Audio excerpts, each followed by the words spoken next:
सतनाम सत साहेब सत्य कबीर महाचेतन सतपुरुष परमपिता परमात्मा के चरणों में कोटि कोटि वंदना करते हुए सभी भगत समाज व साधु संतों, मेरे मुक्ति भक्ति के विवेकी हंसों को, माताओं को, बहनों को, बुजुर्गों को, सभी को साधुवाद। जय गुरु महाराज की। प्राचीन सत्य मूल ग्रंथ बीजक से सदगुरु कबीर साहिब ने रमैनी 17 में जो उपदेश दिया है उसमें कहा है कि मुक्ति भक्ति के जो भक्त हैं, मतलब अधिकारी, कौन जीव मुक्ति भक्ति का अधिकारी है।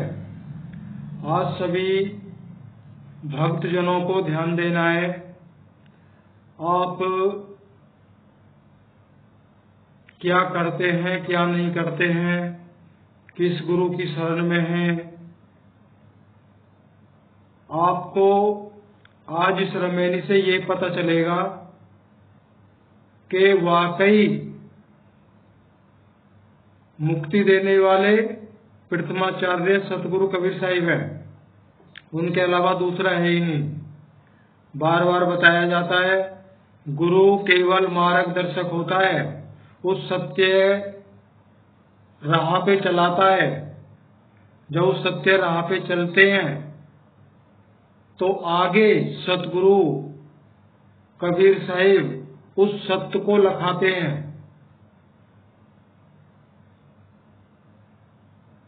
तो सतगुरु कबीर साहिब ने रमैनी में यही बताया है कि मुक्ति के अधिकारी कौन है। तो देर न करते हुए रमैनी का जो शब्द है पहले उसको पढ़ते हैं, उसके बाद में उसके भाव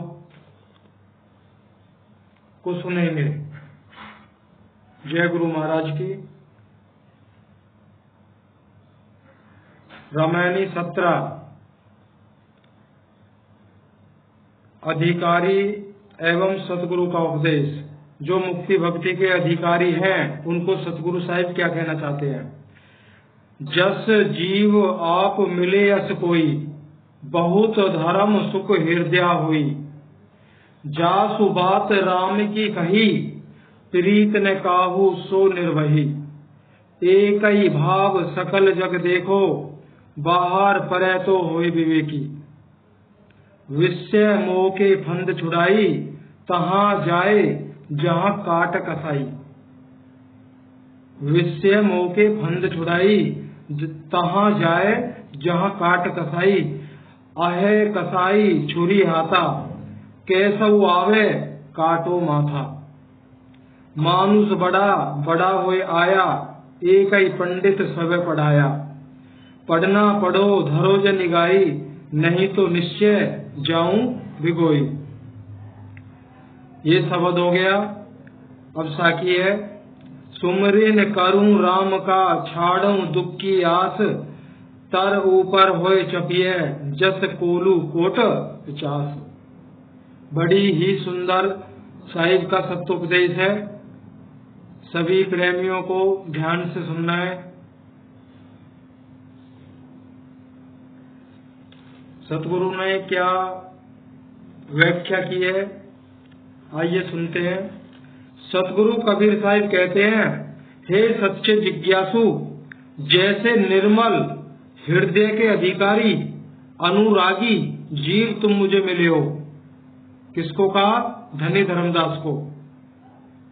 क्या कहा है? जैसे निर्मल हृदय के अधिकारी अनुरागी जीव तुम मुझे मिले हो, ऐसा ही यदि अन्य कोई मिल जाता है तो मेरे हृदय में बहुत ही धर्म तथा आनंद होता है।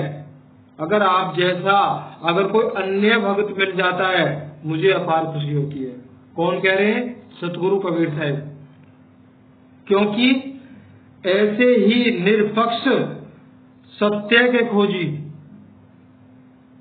जिज्ञासु से उस परम तत्व महाचेतन सत्पुरुष परमात्मा राम के विशुद्ध ज्ञान तथा ध्यान की बात मुझसे कहीं बिना नहीं रह जाती है।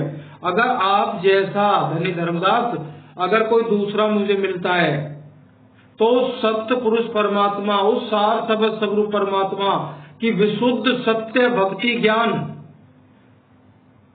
मुझसे बगैर कहे नहीं रह जाता। यहाँ पे गुप्त भेद है, ध्यान दीजिए, कोई संत नहीं बताता, केवल सुना देंगे आपको। ना बताने का क्या कारण है? उनको रूखी सूखी टुकड़े ही खाने पड़ेंगे अगर सत्य को बताएं तो। बताते इसलिए नहीं है, उनको कोई गुरु दक्षिणा नहीं मिलने वाली, भंडारे के नाम पर उनको कोई पैसा नहीं मिलने वाला। तो सतगुरु कबीर साहब कह रहे हैं, अगर आप जैसा धर्मदास मुझे कोई अन्य मिल जाता है, अब जो धनी धर्मदास जैसा है कहीं भी है पूरे विश्व में, तो सतगुरु कबीर साहब वहीं उसको वो आत्म दर्शन कराएंगे, उस सत्य को लखाएंगे। सतगुरु सब घट वासा कबीर का, समझ लियो मन माही। सतगुरु कबीर साहिब का सभी के अंदर वास है। अगर उनके सिद्धांत के अनुसार अगर हम ढल जाते हैं 101% मार्गदर्शन होता है। ये अनुभव की बात है। एक कहावत सुनिए ना, बुजुर्ग जो हमारे थे तो हम उनसे बोलते थे, दादाजी या बाबा जी हमें कहानी सुनाओ, तो वो ये कहते थे आप बीती सुनोगे या जग बीती। तो मेरे भाइयों, मेरे भक्तों, आप बीती ही सुनने में फायदा है। जो बीत गया वो बीत गया, उससे कुछ फायदा नहीं होने वाला। तो गुरु का प्रथम कर्तव्य है अपने अनुभव को शिष्यों को दर्शाए कि मैंने ऐसा किया, अब मैंने पाया।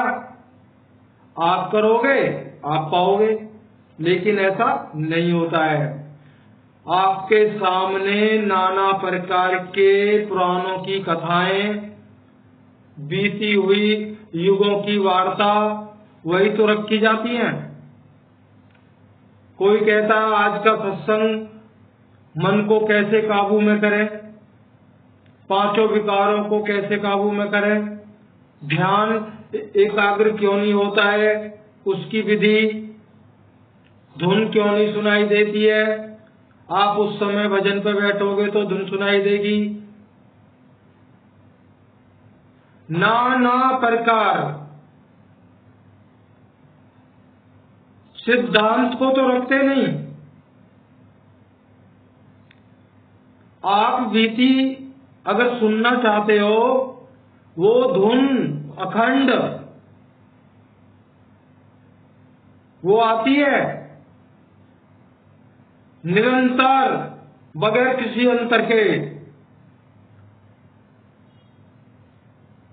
और गुरु लोग ये और कहते हैं ये गुप्त है, इसको किसी को बताना नहीं है। ये बात मतलब उसका वर्णन तो कर नहीं सकते, ये सत्य है, उसका किसी भी प्रकार से आप बताना भी चाहो तो नहीं बता सकते, वो अवर्णनीय है। लेकिन आप एक को बताओ, कोई दूसरा जिज्ञासु भाई है, भाई मैं परेशान हूं, इतना भजन करता हूं, ध्यान करता हूं, फिर भी कुछ भी सुनाई नहीं देता है, सुनने पे बात चल रही है, तो आप उसको बताइए, समझाइए, हजारों को बता दीजिए आपकी धुन जो कृपा रूप में आपको मिली है वो वापस नहीं होती है, उसका खंडन नहीं होता, वो खंडित है। गुरु लोग कहते हैं किसी को बताना नहीं है, अन्य दया मेहर वापस ले लेंगे गुरु महाराज, ऐसा नहीं होता। ये अनुभव की बातें बताई जा रही हैं आपको। बाकी धुन सुनने से मुक्ति नहीं है, इस बात को भी ध्यान रख लेना। वो आपकी काबिलियत को दर्शाती है। अगर जिस मेरे भाई बहन को, मेरे किसी बुजुर्ग को अगर धुन सुनाई देती है, वो उसकी काबिलियत का प्रमाण है। वो ये दिशा निर्देश करती है। आप अगर चाहो इसी जन्म में जीते जी मुक्ति पा सकते हो। वो सत्य की तरफ आपको इशारा करती है। केवल वो धुन सत्य की तरफ इशारा करती है। आप चल तो रहे थे टेढ़े, विपरीत, लेकिन विपरीत चलते हुए भी आपके अंदर जो दृढ़ता थी वो सत्य के काबिल थी। इसलिए उस धुन का, वो धुन आपके अंदर प्रकट हुई ब्रह्मांड में। लेकिन आपकी वो सत्यता, दृढ़ जो उस सत्यता मार्ग पे आप दृढ़ चल रहे थे, जो बगैर किसी रुकावट के, कुछ भी हो जाए, कितना ही बड़ा दुख आ जाए, बीमारी आ जाए, नुकसान हो जाए, कुछ भी हो जाए, लेकिन आप अडिग होकर चल रहे हैं। लेकिन किधर चल रहे हैं? विपरीत। तो वो धुन का सुनाई देना अवश्य लाजमी हो जाता है। वो निर्देश करती है आप सत्य की तरफ बढ़िए। उस अवस्था में सत्य की तरफ जागृत होना बहुत जरूरी हो जाता है। अब नहीं तो फिर सतगुरु कबीर साहिब जाने, अगर ये शरीरांत हो गया तो फिर कब सत्य की तरफ जाएंगे, नहीं जाएंगे। ये अनुभव की वार्ता है। आप बीती ही सुनने में फायदा है। अगर गुरु जो भक्ति साधना करके उस लेवल पे पहुंचा, वही शिष्यों को दर्शाए। हमने भी भाई ऐसी साधना की है, हमने इन चीजों का त्याग किया है, तब हम इस मुकाम पे पहुंचे हैं। तो आपको भी ऐसा ही करना होगा। अगर नहीं करते हो तो जहां हो वहीं रहोगे। लेकिन ऐसा नहीं होता है। गुरु लोग करते क्या है, वो इस रमेली में बड़े सुंदर तरीका से सतगुरु साहिब ने उपदेश किया है। अब ये तो आगे प्रेमी जिज्ञासु के लिए सतगुरु कबीर साहिब ने क्या है कि मेरे दिल में अपार दया होती है, बड़ा आनंद होता है। उस विशुद्ध ज्ञान, उस सत्य स्वरूप परम पिता परमात्मा के मुक्ति वाले भेद को मुझसे बगैर बताए नहीं रहा जाता। मुझे उस भेद को देना ही होता है। अगर ऐसा कोई और मिलता है, कैसा? धनी धर्मदास जैसा। कहते हैं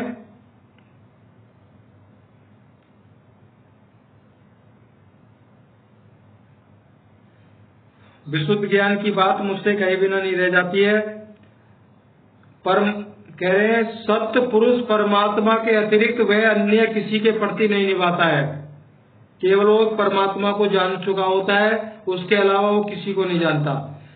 परमात्मा के अतिरिक्त वह अन्य किसी के प्रति नहीं निभाता है, अर्थात अन्य किसी से प्रेम नहीं करता है।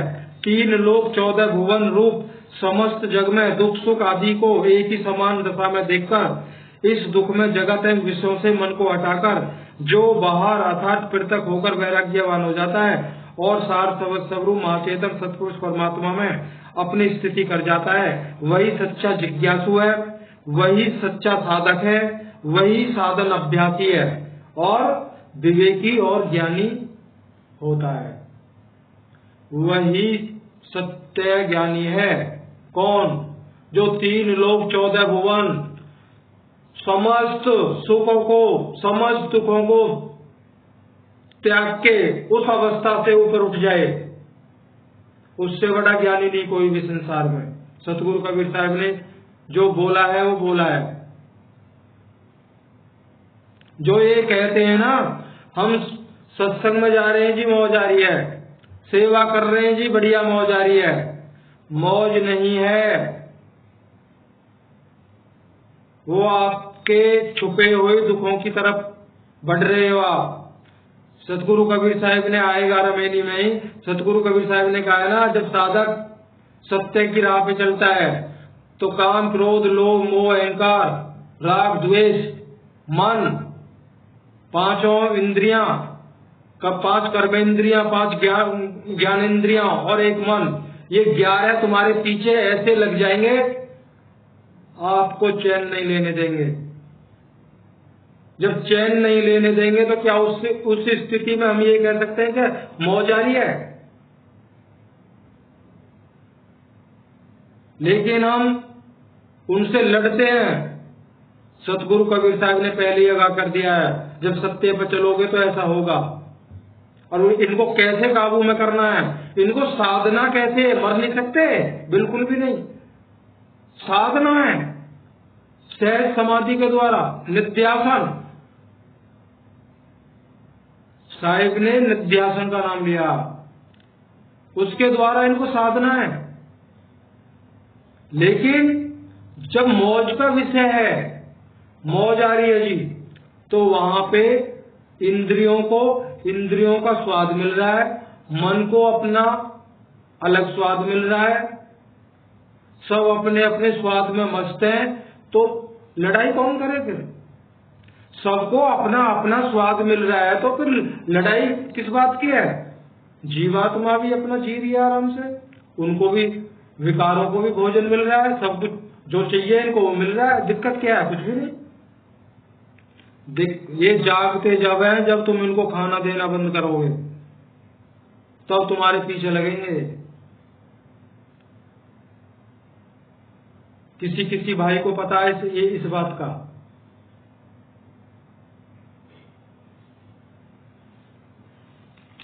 जो ये कहते हैं ना सत्संग में जाके जी मौज आ रही है, सेवा भी कर रहे हैं, खूब बढ़िया चल रहा है, वो गुरु के भरोसे बैठे हैं कि सब काम गुरु करे, हमें कुछ ना करना पड़े। भैया बिना करे गुरु भी कुछ नहीं करेंगे। वो तो जब आप 1 कदम बढ़ोगे तो गुरु 10 कदम तो बढ़ाता है, लेकिन आपका तो कदम ही नहीं बढ़ रहा। पहली बात तो आप जाते ही ऐसे गुरुओं की शरण में वो वर्णन आएगा भी। जो जिज्ञासु साधक सच्चे वेदी सतगुरु की शरण में जाकर उनके सच्चे उपदेश श्रद्धा पूर्वक धारण करता है। अब सुनिए जी, मुक्ति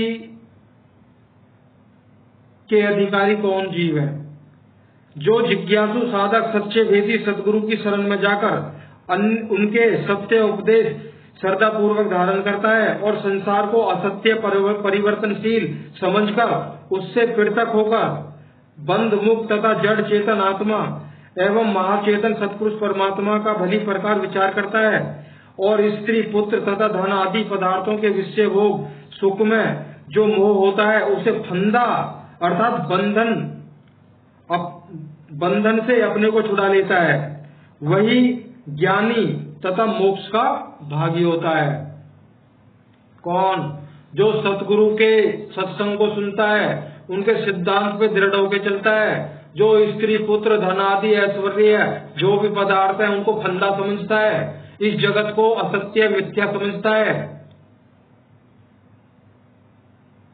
और खूब गहनता से विचार करता है। विचार करने के बाद में वो सतपुरुष परमपिता परमात्मा सार शब्द निस्वरूप विदेश स्वरूप परमात्मा को ही मानता है। कह रहा वो मोक्ष के अधिकारी हैं, अन्य कोई नहीं। अब यहाँ तो परमात्मा को ही नहीं जानते, कोई भी परमात्मा को कोई नहीं जानता। और जिसको परमात्मा जानते हैं ना, वो चेतन आत्मा ब्रह्म निरंजन परमात्मा की संपूर्ण शक्ति सत्ता से सिद्ध, उनको भी ईश्वर भगवान निर्गुण निराकार उनको बोला जाता है। लेकिन सगुण साकार निर्गुण निराकार से भी पर है कौन? वो सात सर्व परम पिता परमात्मा, उसको कोई नहीं जानता।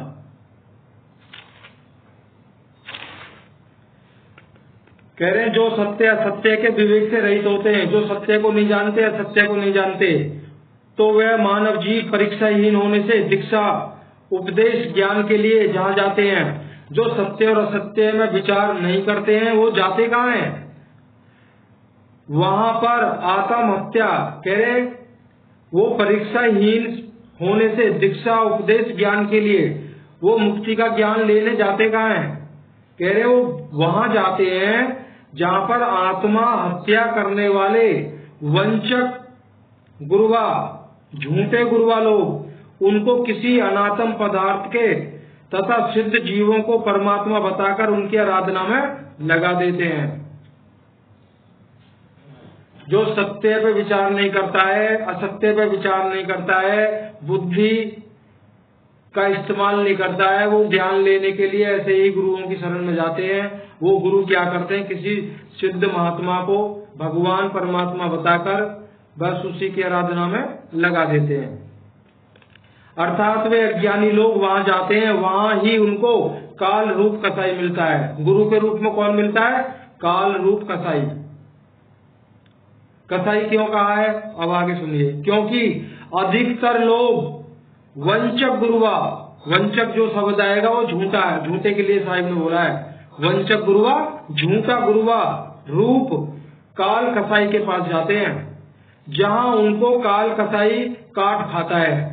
वह काल रूप कसाई हाथ में छुरी लिए वह चाहता है कि अज्ञानी मनुष्य किसी प्रकार मेरे पास आवे तो मैं उसका सिर काट लूं।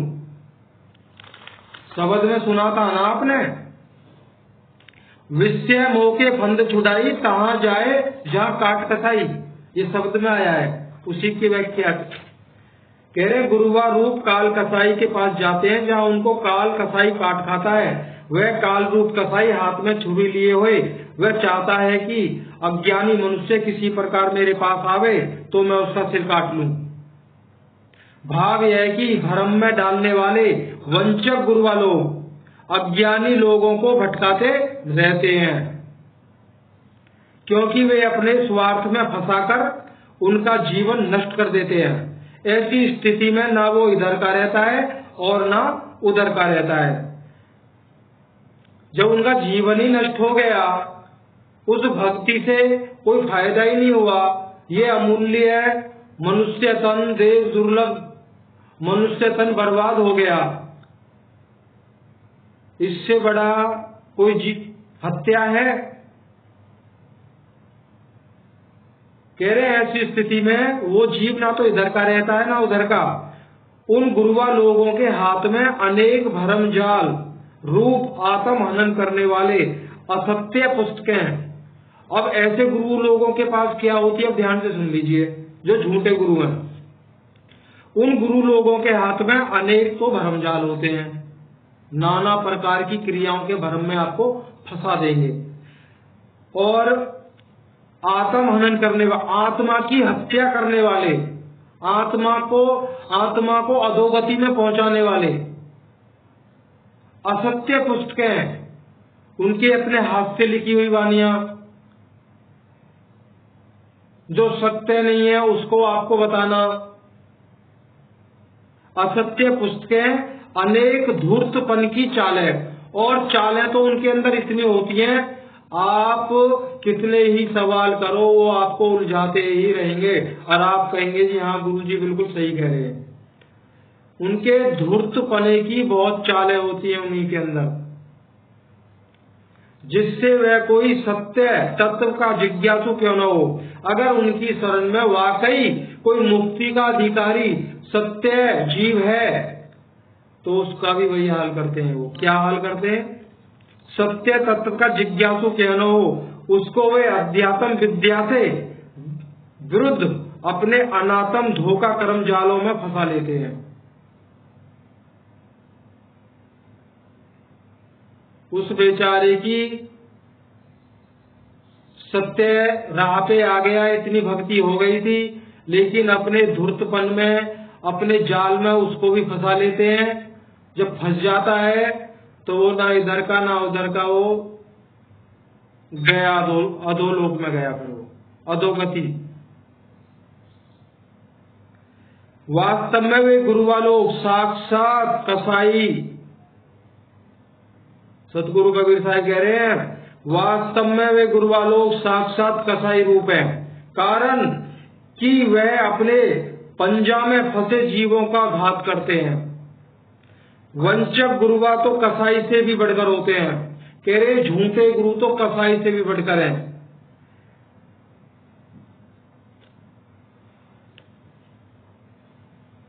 कसाई से भी बढ़कर होते हैं, क्योंकि कसाई तो अमुक पशु विशेष का सिर ही काटता है।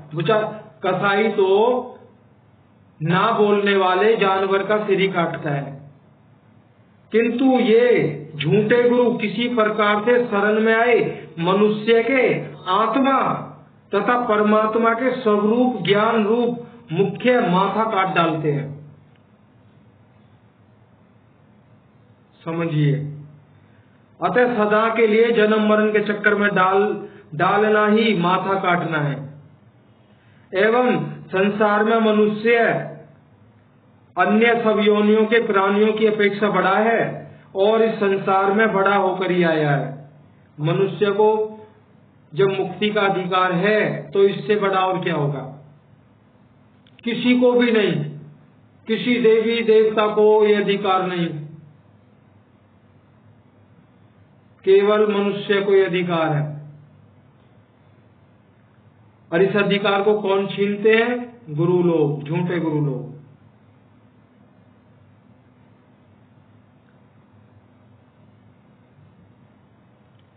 मनुष्य ही बड़ा होकर आया है, परंतु यज्ञादि कर्मकांड के जाल में फंसकर और एक ही ब्रह्म रूपी पंडित ने सबको कर्मकांड का पाठ पढ़ाया।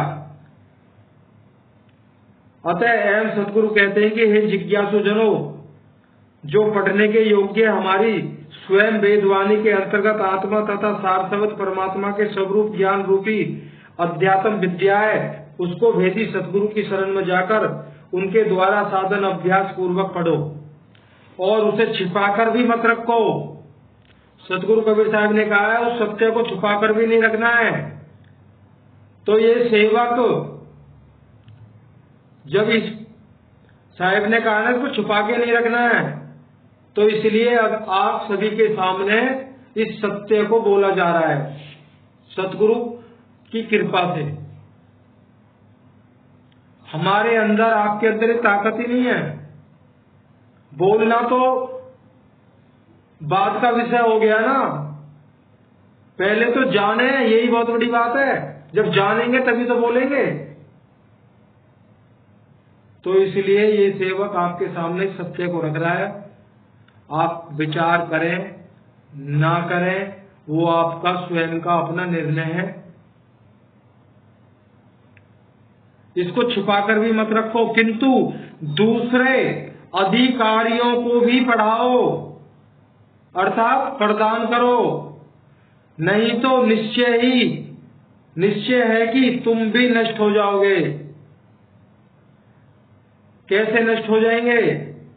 इस प्रकार हम आपको सुनाए जा रहे हैं, आपको सत्य को बता रहे हैं बाखूबी से। ऐसे करना है, ऐसे नहीं करना है, आपको ऐसे चलना है। सतगुरु की कृपा 101% होगी। किस बेस पे? सतगुरु कबीर साहब ने स्वयं बीजक में बोला है। लेकिन स्वयं उस रास्ते पर ना चले और किसी को बताए भी ना, तो अनर्थ हो गया ना। किसी ने सत्य को जाना, स्वयं नहीं चला, अधोगति में गया और किसी को बताया भी नहीं। कम से कम ये सेवक आप तक तो पहुंचाए। स्वयं चलना नहीं चलना तो उस पे छोड़ रखा है।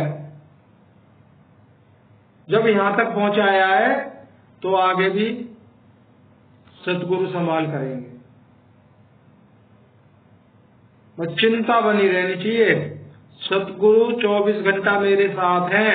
ये चिंता 24 घंटा आठों पैर घूमती रहनी चाहिए। कुछ भी कर रहे हैं आप, ध्यान वहीं रहना चाहिए। फिर हम ये कहने के अधिकारी हैं, खोजत खोजत थक गया मैं तो जीवन भर।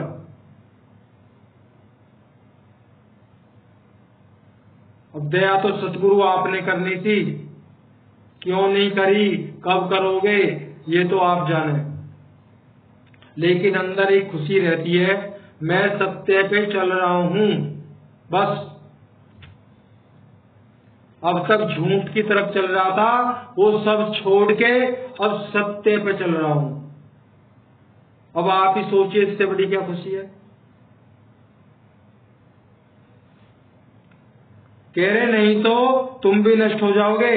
सतगुरु कहते हैं, हे मनुष्यों, यदि तुम आत्म कल्याण चाहते हो, अर्थात जन्म मरण से मुक्त होना चाहते हो, तो तुम अचेतन सतपुरुष परमात्मा राम का निरंतर स्मरण करो, बगैर किसी अंतर के, जो सर्व आत्माओं के निरंतर रमा हुआ है, और इस लोक तथा पारलौकिक विषयों से, जो कि परिणाम में दुख रूप है, उनके सुख भोगों की आशा को छोड़ो, त्याग दो, नहीं तो नीचे और ऊपर धरकर माया के करोड़ों कोलुओं के 50 पत्थरों द्वारा यमराज निरंजन काल भगवान पेरेगा। साहिब चेतावनी दे रहे हैं, जितना जल्दी हो सके इन सब से अलग हट जाइए, इनको छोड़ दो, त्याग दो। आप तीनों लोकों में, 14 भुवनों में कहीं भी चले जाइए भक्ति कर करके, काल भगवान विराम निरंजन आपको माया के कोलू में 50 पत्थरों की चक्की के अंदर पीसेगा। शब्द में आया ना लास्ट में,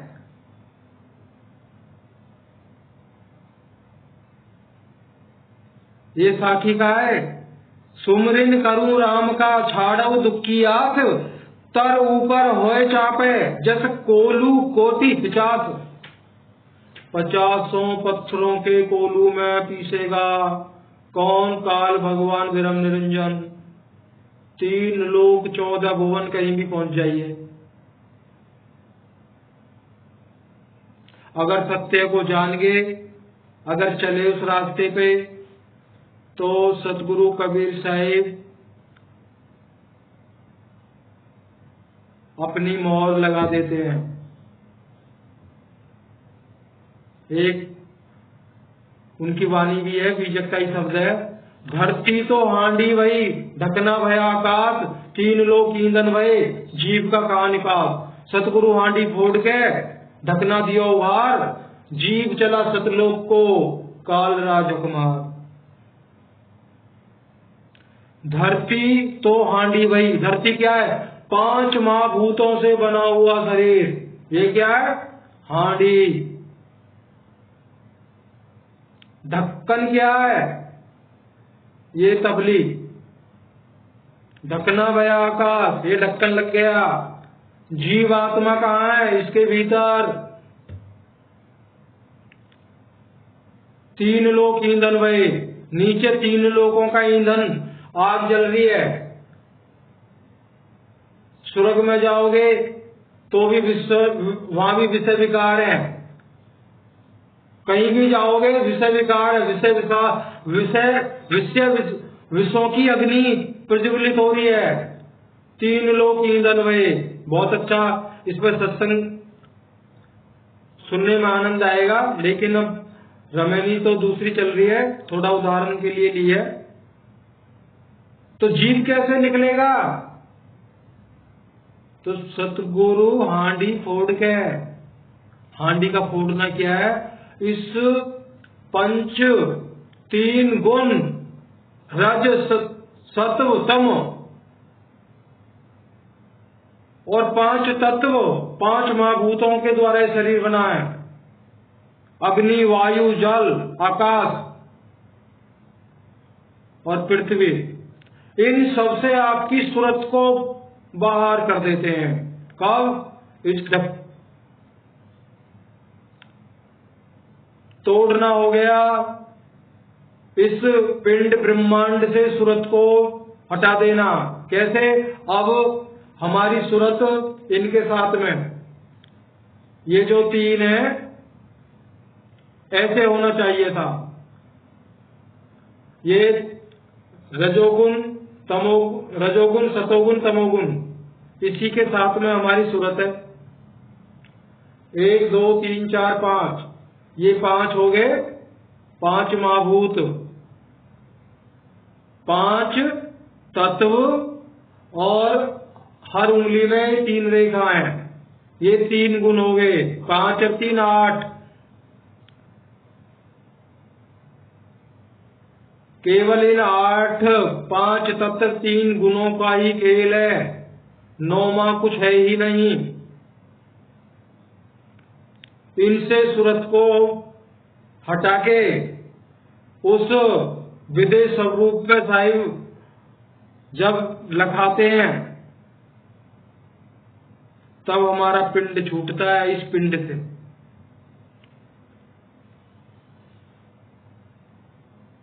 कह रहे हैं उन भोगों की आशा को छोड़ दो, त्याग दो, नहीं तो नीचे और ऊपर धरकर माया के करोड़ों कोलुओं के 50 के पत्थरों द्वारा यमराज निरंजन काल भगवान आपको पीसेगा।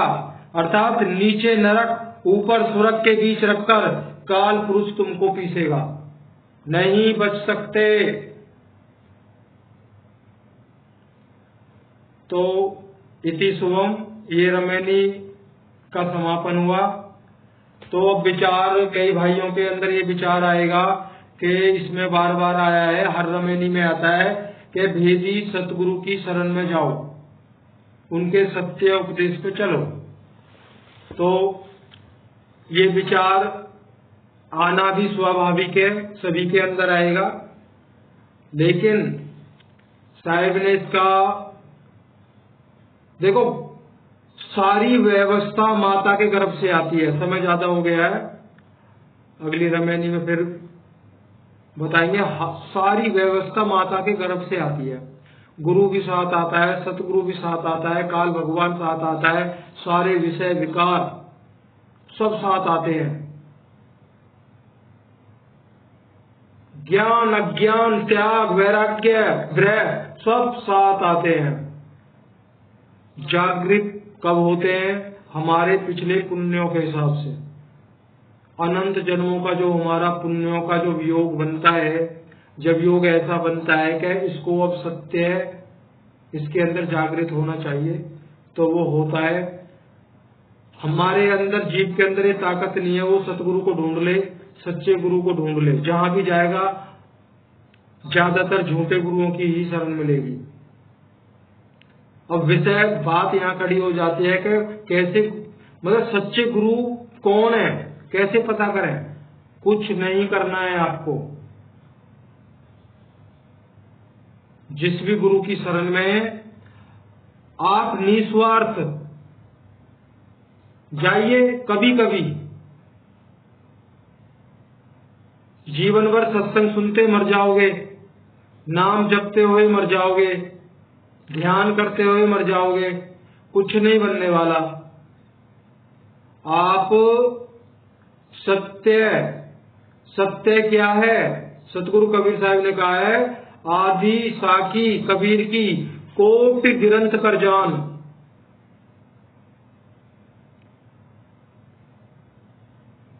तो करोड़ों ग्रंथों से भी बढ़कर साहिब की आदि साखी है, केवल एक लाइन का अर्थ।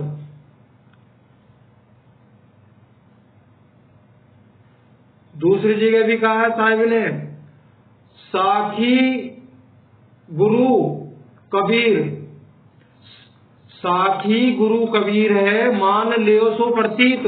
कह रहे विश्वास करके मान लो। गुरु की वाणी ही सतगुरु का रूप लेती है। कब लेती है? जैसे आपने सुना और विचार किया कि अब बिल्कुल ऐसे ही चलना है, सतगुरु पर विश्वास करोगे तभी तो करोगे विचार। सतगुरु कबीर साहिब की वाणियों पे तभी तो विचार करोगे।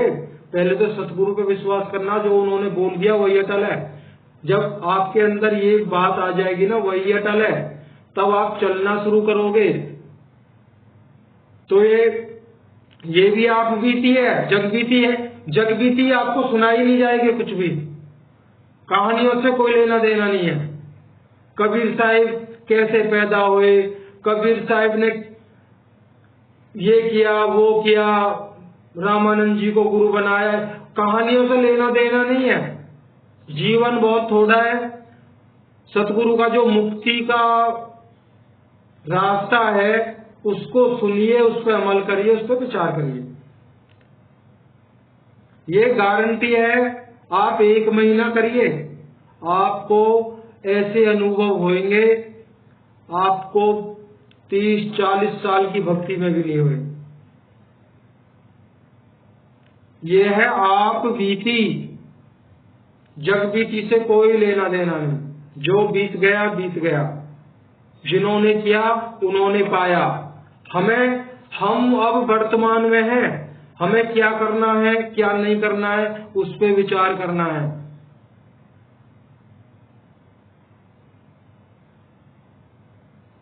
सत्य नाम, सत्य साहिब, सत्य कबीर, महाचेतन सतपुरुष परमपिता परमात्मा के चरणों में कोटि कोटि वंदना करते हुए सभी भगत समाज को प्रणाम। आशा करते हैं परमात्मा की कृपा से आपको सत्य समझ में आए, आप उसको ग्रहण करें, सतमार्ग पे चलें। जय गुरु महाराज की।